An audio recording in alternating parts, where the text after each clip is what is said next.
Now first off, let us start with the example. Let us create a class file. So let's first create a package. Right click on the source folder, new package, and over here you can say something like com.hibernate.say chapter 1. And in this particular package com.hibernate.chapter1, let us create a new Java class, and let us call this class, say, employee.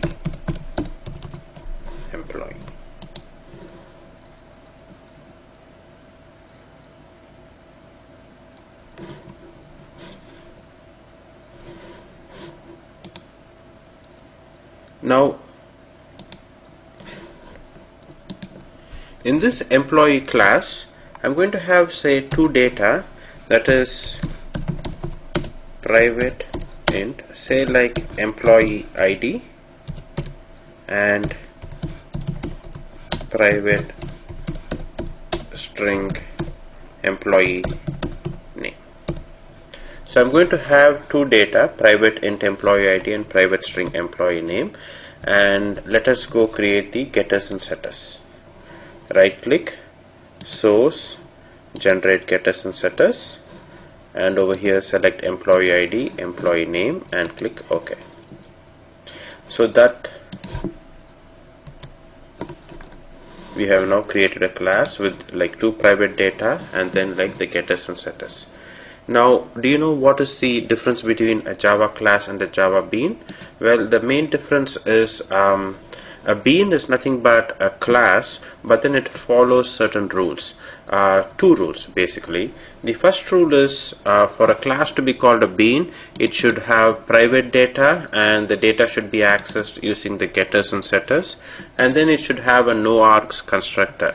But since all classes come with the no arguments constructor, we don't have to worry about that. For this one, we just will create two private data, employee ID, and then we'll create the getters and setters. Now after creating this class, now I have decided, okay, I'm going to use Hibernate to create a table out of this class. I want to use Hibernate to create a table out of this class. Now to create a table out of this class, all I have to do is go on top of this public class employee,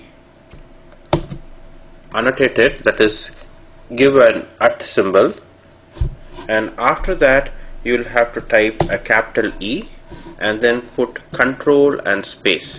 You create a control and space bar. If you put a control and space bar after that E, it will give you this list here, that is @ capital E and control and space bar together. Now you will see like entity in org.hibernate.annotations and org.javax.persistence. Select javax.persistence. The reason why you should select javax.persistence is we are using JPA annotations, not Hibernate's annotations. We are not using Hibernate annotations, we are using JPA annotations. The advantage of using JPA annotations is JPA is Sun Java standard. So what happens is tomorrow, if Hibernate is no longer popular and like some other ORM tool is becoming popular like TopLink or iBatis, we can keep these class files as it is because they would be following JPA annotations too. So that is the industry standard. If you use org.hibernate.annotations, what is going to happen is tomorrow if your company decides to go with some other ORM tool, you will have to come and change all these class files to the new annotations. So the safe bet is use JPA annotations always. So javax.persistence.entity, that is the annotations. Now putting this annotation on top of the class, what it says is we are telling Hibernate, hey, this class, I want to create a table out of this class. I want to create a table out of this class. That's it. Now, every class should have a primary key. Now, to create a primary key, like I want this employee ID to be the primary key. So what I will do is I can either do it here right on top of this private int employee ID, or I can come and do it on the getter method. It's either on the getter method or this wherever the data is specified. Usually the industry standard, I have noticed most people do it on the getter method. Now come on top of this get employee ID, the column that you want to be the primary key, and put this @ symbol and then type I and then put a control space, and you will get this ID JavaX persistence. That means this is now a primary key. Now this is going to be a primary key, and that is it. Now you can save this. It is as simple as that.